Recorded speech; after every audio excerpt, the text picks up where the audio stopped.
Good evening, viewers, and welcome to All 24 Nightly News, coming to you live from Algiers. I'm your host, Karim Fazakri, and up next are the top stories. Gabon's coup leader takes presidential office and promises transparent elections and offers exiled politicians a path home.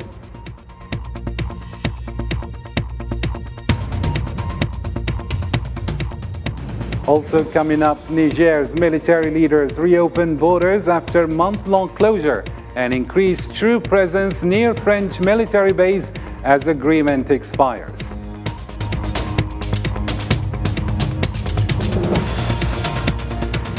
Also ahead, occupation forces launch aggressive assault on Jenin, injuring Palestinians and sparking resistance, while Palestinian government urgently calls for intervention.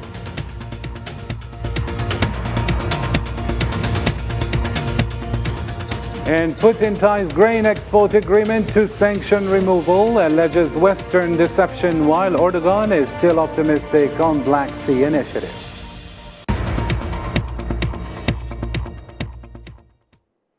Hello again, and thank you for joining us. First off in our news, General Brice Oligui Nguema, the coup leader, was sworn in as Gabon's transitional president in Libreville on Monday, following allegations of election fraud and the overthrow of Ali Bongo's regime. Here's Islam Said with the details.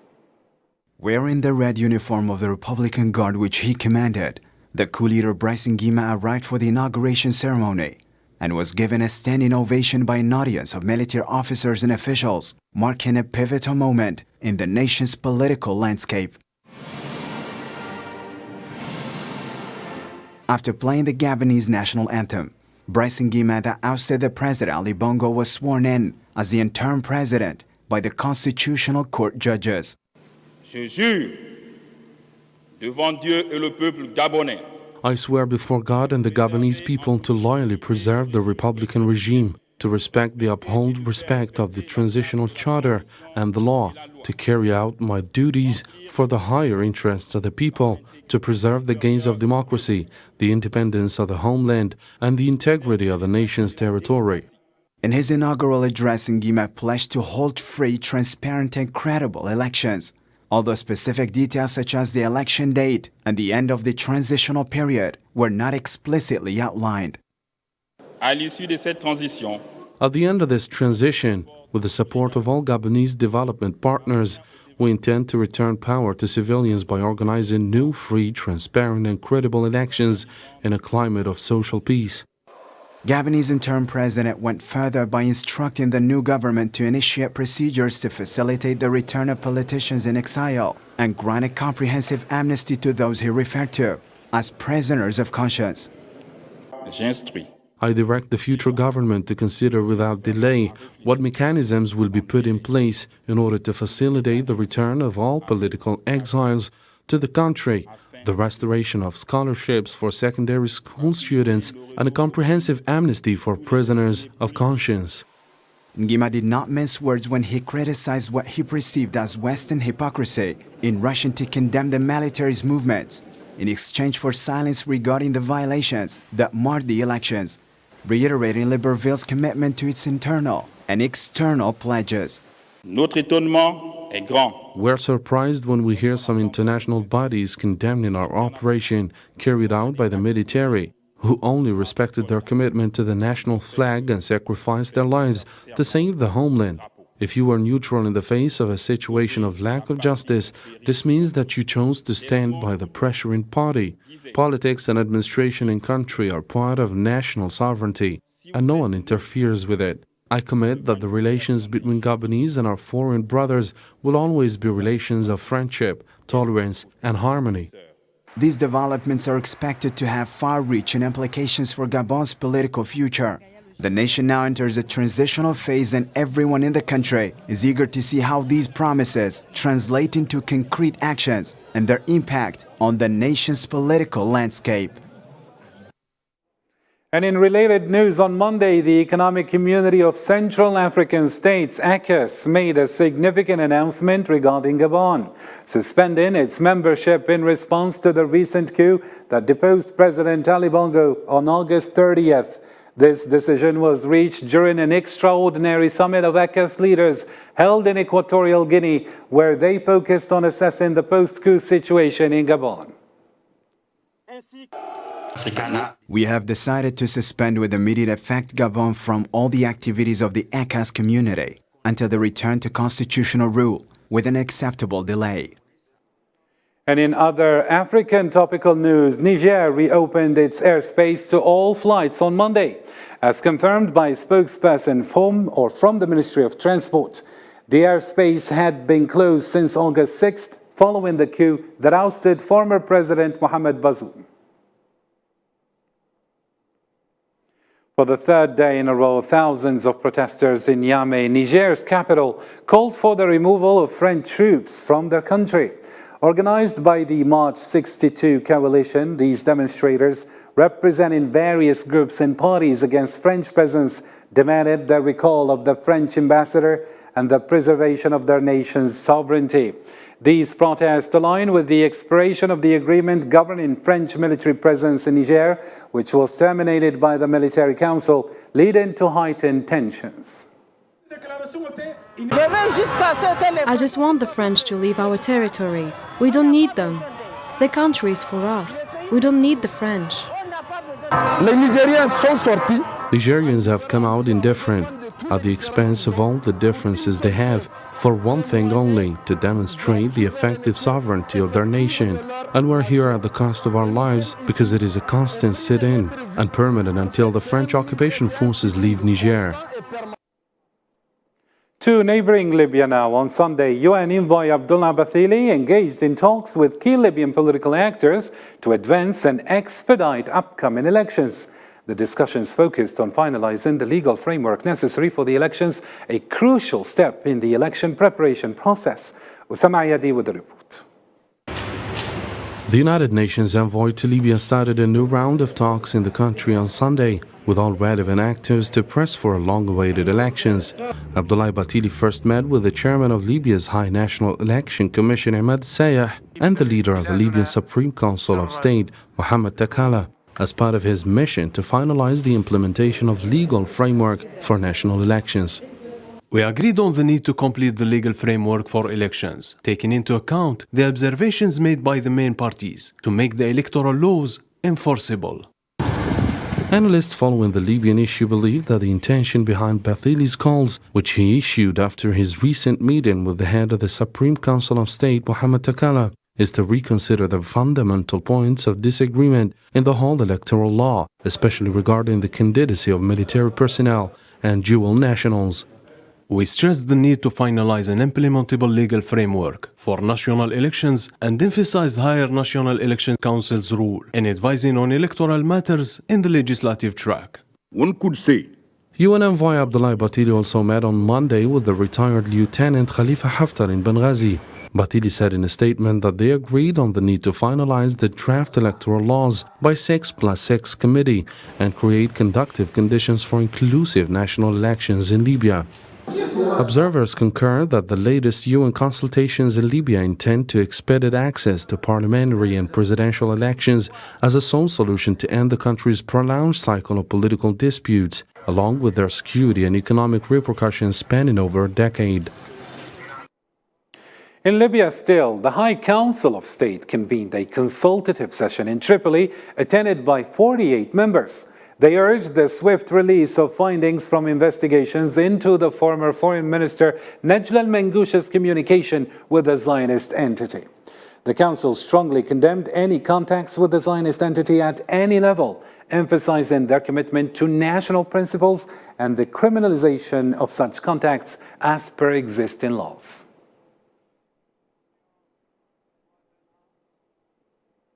A survey by the Spanish electronic newspaper The Objective revealed a significant deterioration in Madrid's losses following Algiers' decision to suspend imports on June 9, 2022.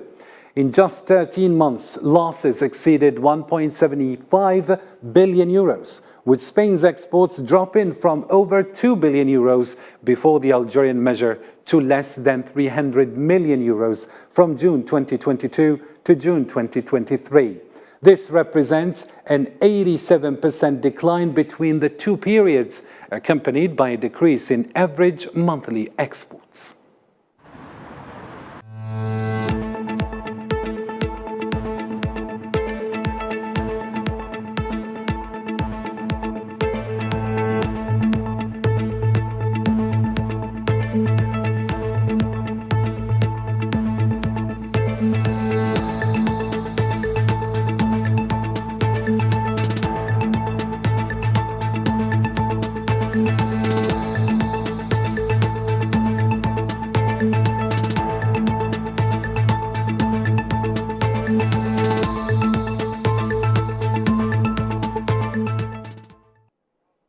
Still with Spain-related news, Spanish Prime Minister Pedro Sánchez is in discussions with separatist leaders from a coalition government and stay in office. Acting Deputy Prime Minister Yolanda Díaz held talks with Carles Puigdemont, a separatist politician wanted by Spanish authorities. The goal is to gain the support of Catalan seats for Sánchez's Socialist Party alliance, countering right-wing opposition. Critiques, including opposition parties, have raised concerns about Sánchez's alliances with separatists as a strategy to remain in power. Sahrawi President Ibrahim Ghali attended the African Climate Summit in Nairobi, Kenya, at the invitation of Kenyan President William Ruto, who serves as the chairman of the African Heads of States and Government Committee on Climate Change. The Sahrawi Republic's participation in this inaugural African summit focused on combating climate change with the theme Advancing Green Growth and Climate Financing Solutions for Africa and the World. The United Nations has announced the arrival of the personal envoy of the Secretary General to Western Sahara, Staffan de Mistura, in occupied Laayoune for a visit. During his stay, de Mistura is set to engage in visits and meetings with all relevant parties in the region. These consultations are part of the preparation for the Secretary General's forthcoming report to the Security Council, scheduled for release in October, on the situation in Western Sahara. Sudan's Sovereignty Council President Abdel Fattah al-Burhan has returned home from a visit to South Sudan, where he discussed Sudan's war-related developments. The Sovereignty Council confirmed his return to Port Sudan after talks with South Sudan's President Salva Kiir focused on regional efforts, particularly those led by South Sudan to address Sudan's crisis. The United Nations anticipates that over 1.8 million people will have sought refuge in 5 of Sudan's neighboring countries by year-end. On Monday, the UN High Commissioner for Refugees launched a plea to secure $1 million or $1 billion in funding to support those fleeing conflict in Khartoum and other areas. The Commission acknowledged challenges in raising the funds that the international community had pledged a few months ago to assist Sudan. To the Middle East now, Zionist forces conducted an aggressive operation in Jenin, injuring 6 Palestinians, including 4 minors. 3 Palestinians were also arrested, 2 of whom were injured. Zionist troops, along with a bulldozer, entered the area while reconnaissance aircraft monitored the situation. To other in-focus news about Palestine, the Palestinian Prime Minister Mohammed Shtayyeh dedicated Monday's government meeting to the topic of Palestinian prisoners in Zionist jails. The meeting, which included Kaddoura Faris, the head of the Palestinian Commission for Detainees and Ex-Prisoners Affairs, emphasized the prisoners' legitimate rights. Zara Farjani reports. Following the oppressive random decision of the far-right extremist Itamar Ben-Gvir against Palestinian detainees to reduce family visit frequency, Palestinian government dedicated the recent session of its cabinet meeting to denounce all repressive restrictions imposed on Palestinian prisoners. Prime Minister Mohammed Shtayyeh, presiding over the Council of Ministers, affirmed its support of all the demands of the female and male prisoners and their rights in the occupation jails. The head of the Commission of Detainees and Ex-Prisoners Affairs, Kadura Faris, was invited to attend the cabinet session in order to brief the council on what is happening against the prisoners. الأسرى ليسوا وحدهم. The prisoners are not alone. We stand with them and harness our capabilities to protect their rights, guaranteed by the international law and the Geneva Convention. Our prisoners will not be the weakest link, nor a card to increase the balance of extremist parties in the Israeli government in order to pass repressive and racist plans. The policy of isolation and abuse will make them stronger and stronger. Today, the Council of Ministers dedicates its session to the issue of prisoners, to listen to reports on their conditions, to take the necessary decisions to strengthen their steadfastness. Palestinian government also called during the Ministers' Council for immediate action to prevent Zionist violations against all Palestinian prisoners detained in Israeli jails. Prime Minister Mohammed Shtaya called on the Human Rights Council and the International Red Cross to act instantly to stop the policy adopted by the extremist occupying government of Israel. I ask the Human Rights Council and the International Red Cross to move immediately to stop this policy that this government has adopted against prisoners. It is important that there be a popular movement to support their demands. Earlier on Monday, the Commission for Prisoners and Ex-Prisoners Affairs and the Palestinian Prisoners Club issued a joint statement saying that Israeli Raymond prison witnessed a state of severe tension in light of the escalating confrontation between Palestinian detainees and Zionist prison administration that carried out arbitrary transfer of the prisoners. This comes a day after they announced the open hunger strike that will start on September 14th in response to the Zionist measures aimed at restricting them inside prisons. To other topical news, Ukrainian Defense Minister Oleksiy Reznikov, in a previous Twitter post on Monday, announced his resignation, which he had submitted to the Speaker of Parliament. On Sunday evening, President Zelensky announced the dismissal of the Defense Minister and nominated Rostom Umerov as his successor, emphasizing the need for a fresh approach. This week, the Parliament will be asked to make a staff-related decision. I would like to outline it now. I have decided to replace the Minister of Defense of Ukraine. Oleksiy Reznikov has been through more than 550 days of full-scale war. I believe that the ministry needs new approaches and other formats of interaction with both the military and society as a whole. Now Rostom Umerov should take over the ministry. Ukrainian parliament knows this person well, and Mr. Umerov does not need any additional introduction. I expect the parliament to support this candidate.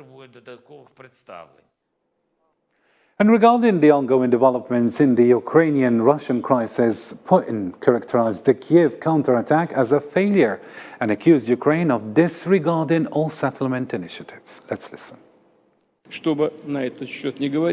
to the Stalin of counter-offensive, it is not a Stalin, it is a failure. In any case, it looks this way as of today. Let us wait and see what comes next. I hope it will be just like this even further on. But I would like to say that Russia has never rejected peace talks with Ukraine, and we do not reject it now. Mr. President has been raising these issues during our meeting today. I have confirmed it to him. In a related development, Ukraine reported a fresh wave of Russian drone attacks on several of its cities earlier Monday. The Ukrainian Air Force claimed to have intercepted 23 out of 32 drones that targeted the southern and eastern regions of the country. And on the Donetsk front, Ukrainian Deputy Defense Minister Anna Malia revealed that Ukrainian forces had recaptured 3 kilometers of territory near the city of Bakhmut last week. Additionally, the Ukrainian army reported that Russian forces conducted airstrikes on 15 Ukrainian towns in the Bakhmut region. They also mentioned a failed attack in the Avdiivka region and repelled a Russian attack in the town of Marinka within the same province.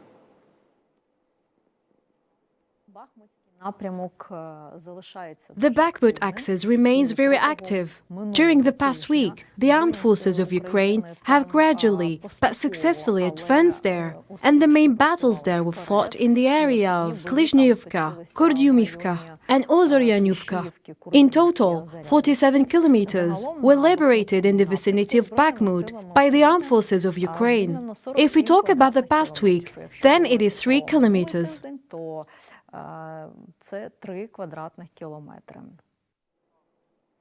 And in other recent updates, Russia's Ministry of Defense announced the destruction of 4 Ukrainian landing force boats heading to Crimea in the northwestern Black Sea. Russian air defenses also shot down a Ukrainian drone over the Black Sea near Crimea and another over the Kursk region in the south. In Donetsk province, Russian forces reinforced positions, repelled Ukrainian attacks in the Marinka front, and reported the elimination of over 250 Ukrainian soldiers.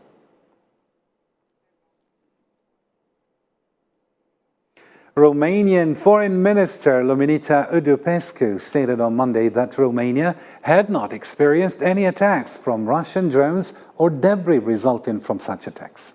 She expressed concern, noting the recent Russian airstrike occurring very close to the country's borders, referring to the strike on a Ukrainian port across the Danube River from Romania.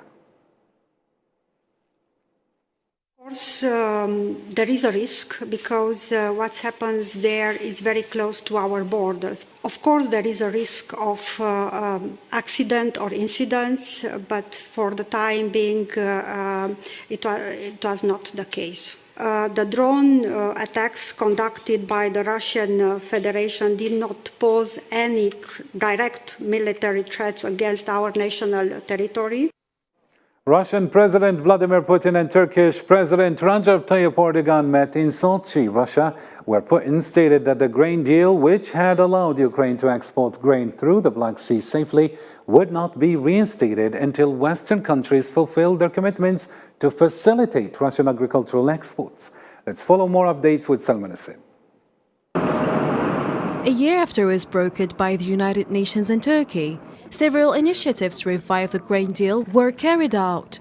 This time, and in a joint press conference in Sochi, Russian President Vladimir Putin and Turkish President Recep Tayyip Erdogan discussed the grain export agreement through the Black Sea. During the meeting, Putin expressed Moscow's readiness to return to the agreement once all provisions are met. He accused the West of playing games with sections of Russian food and fertilizer, while exploiting grain export routes for military purposes. I would like to reiterate our principled position. We will be ready to consider the possibility of reanimating the grain deal. I once again told the President about this today, and we will do this as soon as all the arrangements on lifting restrictions on the export of Russian agricultural products, which are recorded in it, are fully implemented. Turkey's president, on the other hand, remained optimistic, saying it would soon be possible to revive the Black Sea grain deal. He further mentioned new UN proposals to make it happen. In this context, we prepared a package containing new suggestions in consultation with the United Nations. I think it's possible to get results with this new process. As Turkey, we believe that we will hopefully reach a solution that will meet expectations in a short time.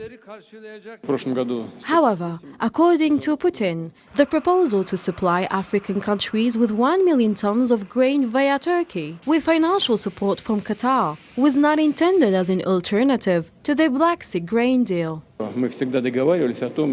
We do not consider joint work with Turkey and possibly with Qatar for the supply of 1 million tons of grain as an alternative to the Black Sea grain deal. There is also Ukraine, which has its own interests. We all understand this very well, and we're aware of this. So this is not a replacement, but of course it would be a huge contribution on our part to solving the food problems of African countries. These are quite obvious things. Elsewhere on the ground is yet another concerning development. Ukraine accused Russia of bombing the Ismail grain export port in Ukraine's Odessa region, which resulted in significant destruction of grain stores and production facilities. The governor of Odisha province reported that the region's grain export ports had been under drone attacks for 2 consecutive days. More key news stories in the news in brief. The Chinese Foreign Ministry said on Monday that Prime Minister Li Qiang will lead the team at the G20 summit, scheduled to be held in India early next week.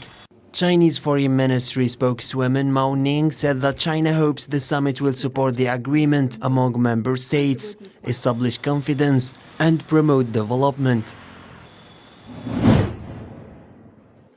Foreign ministers of the Association of Southeast Asian Nations will review on Monday the peace plan presented by the regional bloc regarding Myanmar. The summit will be held this week in the capital of Indonesia to discuss the situation in Myanmar, in addition to what was called a code of conduct for the South China Sea, the region's economy, cross-border crime, and other issues. Kenyan President William Ruto kicked off Africa's first climate summit on Monday by urging thousands of delegates in Nairobi to see the climate crisis as a unique opportunity for the continent to attract billions of dollars in investment. It is hoped that the summit will allow the continent to find a common ground concerning development and the climate, with the aim of proposing African solutions during COP28. The Algerian national football team will conduct its first training session in the city of Constantine on Monday, as part of the training that the team is undergoing from the 4th to the 12th of September. The national team will play 2 official matches. The first one is against Tanzania in the city of Annaba on the 7th of September, at the end of the 2023 Côte d'Ivoire Cup of African Nations qualifiers games, while the second match is a friendly fixture against Senegal on the 12th of this month. The end of our program. Thank you for watching. Goodbye.